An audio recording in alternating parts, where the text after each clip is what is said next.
Hi, I'm Carol Horkin, and we're going to do things a little bit differently today because we've had a week. The people in the south of the United States, in Florida, North Carolina, Georgia, and the surrounding states, they've had a big week. And I've entitled this, When Life Becomes Too Big. And my desire today is to share encouragement with you. If you live in Florida, North Carolina, Georgia, the surrounding area, or if life has just become too big for you in your house, in your business, in your relationships, this is for you. And so I'm going to do things just a little bit differently. Now, on my website, if you want a Power Pack 5, which we've been doing every week, you can go back to number 61. All the videos are there. And so there are there's 65 scriptures, 5 each week, and you can study those out. But today we're going to take a little different direction. We'll get back to those Power Pack 5 scriptures eventually. But right now, I feel like this is what the Lord would have me tell you today. So, tough situations. It can be disheartening and it can be discouraging.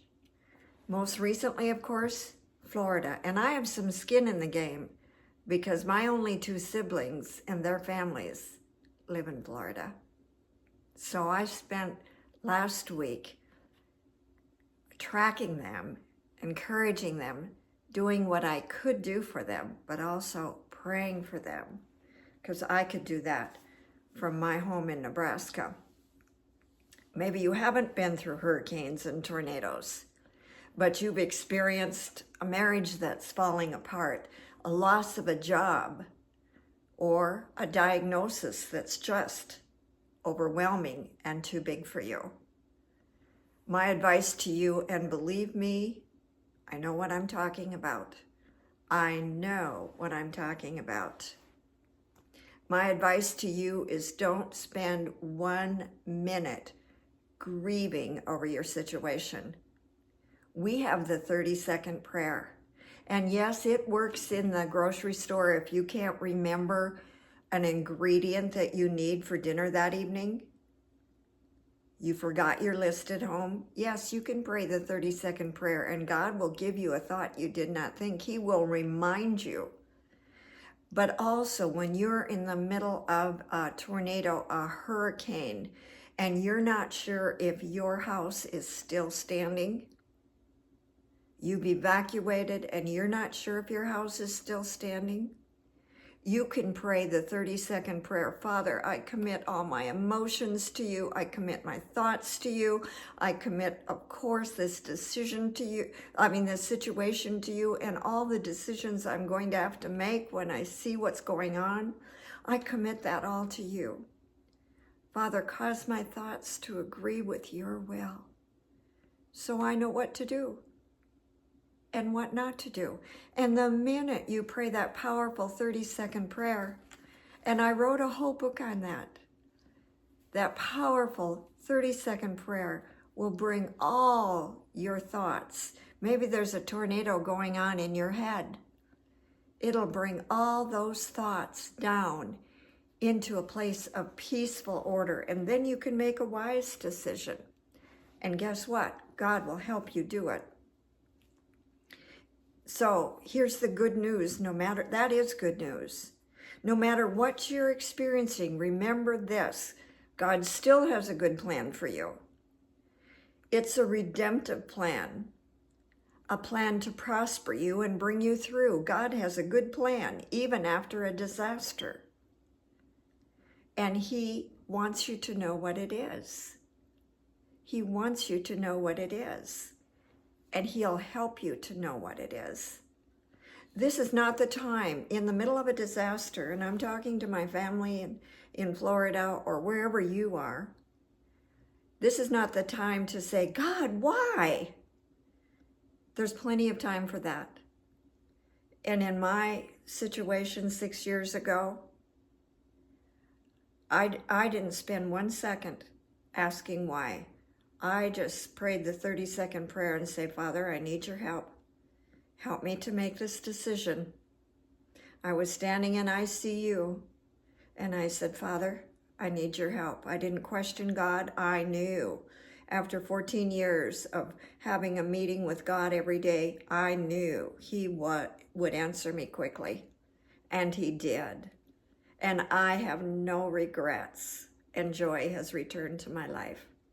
And he'll do the same to you in a crisis situation. So don't spend time asking why. You can do that later. And I did. But I didn't blame him. But I said, Father, what could I have done differently? And he showed me a few things. That's the beauty of having an intimate relationship with the Lord. Our reactions should be immediately when things happen. What am I going to do about this, God? What am I going to do? Where do I go from here? Father, give me your instructions. Cause my thoughts to become agreeable to your will so I know what to do. I'm going to read to you from the Passion Translation in Psalms 120 to all the way to Psalms 135. There are 15 chapters, and the subtitles to every one of those chapters is A Song of the Stairway. So they were rising up. They weren't slumping down. They were ascending to God. And I'm going to read just a few of those chapters to you, just the highlights, because I promise you, they will encourage you. It's a song to take, those Psalms can take you higher, and that's where we want to go. When we're down on our hands and knees wondering what to do, when we turn to the Psalms and ask God to help us, I'm going to give you some of the things that those Psalms say. Psalms 120. I was desperate for you to help me in my struggles, and you did. I'm reading this from the Passion Translation. Psalms 121, I looked up to the mountains longing for God's help, but then I realized that my true help and protection is only from God. Psalms 123, I look to you, my God, with passionate longing to please you and discover more of your mercy and grace. And you know, when we're in hard times, we need God's grace. Psalms 124, the same God who made everything, my creator and my mighty maker, he himself is my helper and my defender. That's good to know. Psalms 125, excuse me, I am unshakable when I put my trust in the Lord.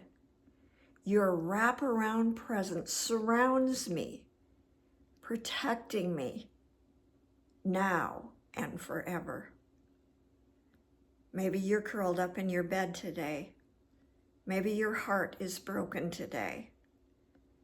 You can say those words to God. I am unshakable when I put my trust in you, Lord.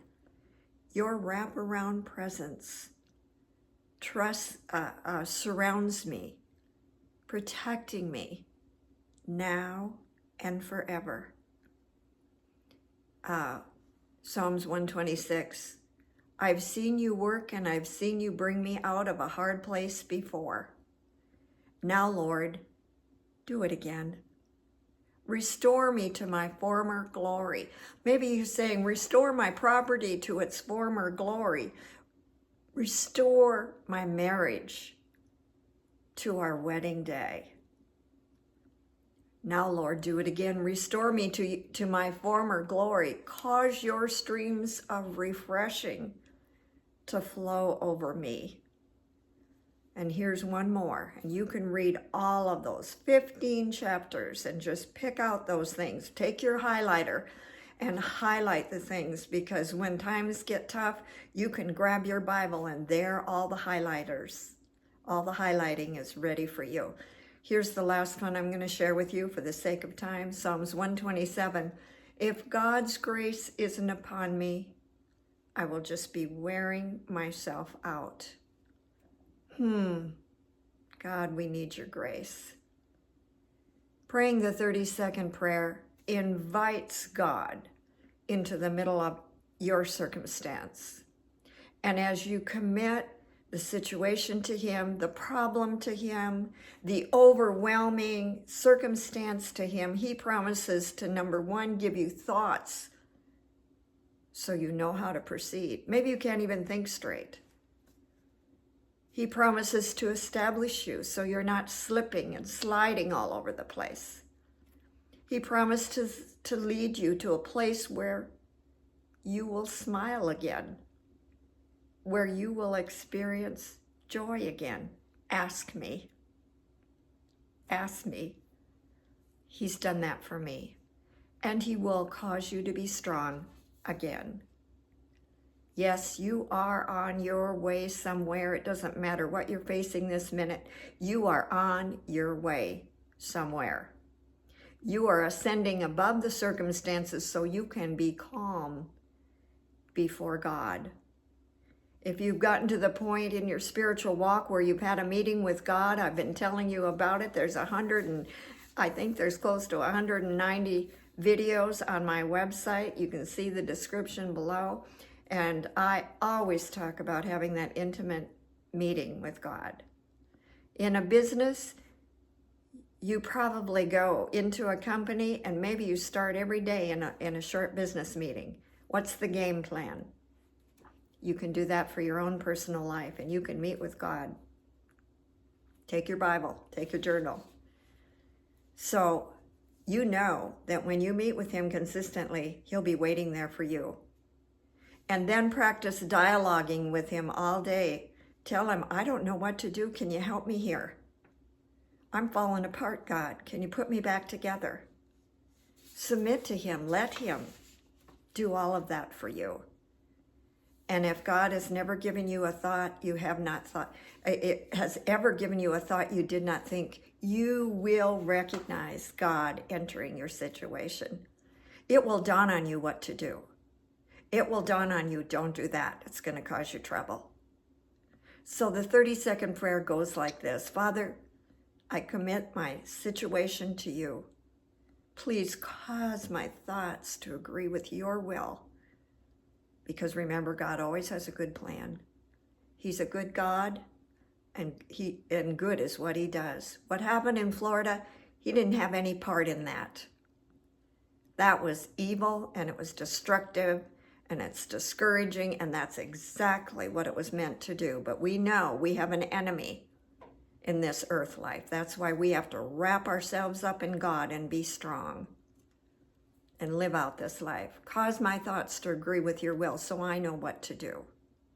This short and powerful prayer, like I said, will bring you into peaceful order. Please, let's stay connected. We need each other. Subscribe to this YouTube channel, subscribe to your podcast, and like on social media. Press like so it comes up. I haven't been as present on social media, but I feel like the Lord is telling me to be. Just maybe a short infusion of encouragement, a message of joy to get us to the other side of our situations. And get a group together. Say, let's do this together. Maybe it's only one other person. Maybe it's 3 people in your neighborhood. Let's do this together. And together we're going to come through. We are going to come through. And so I will stay connected with you. I will be more intentional about that. And you do your part by staying connected with me, and then both of us will stay connected with God. Remember, he's good, and he's got all your answers.